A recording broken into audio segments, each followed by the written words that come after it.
Hello guys, welcome to Unbox Grid again, and today we are looking at how to record on iPhone 15. The procedure remains the same across most of the iPhones, and I have updated my iPhone to iOS 18, but the procedure is same even for the earlier version of iOS. So let's see how it's done. First you need to unlock the phone. Let's unlock the phone.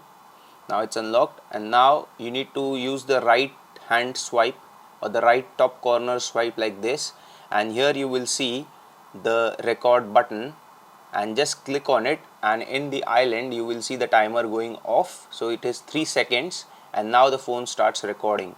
So let's see how it's done. Let's open up a game or something like this and say I'm playing the game right now. Let's play this, and I failed. So let's see how to stop the recording now.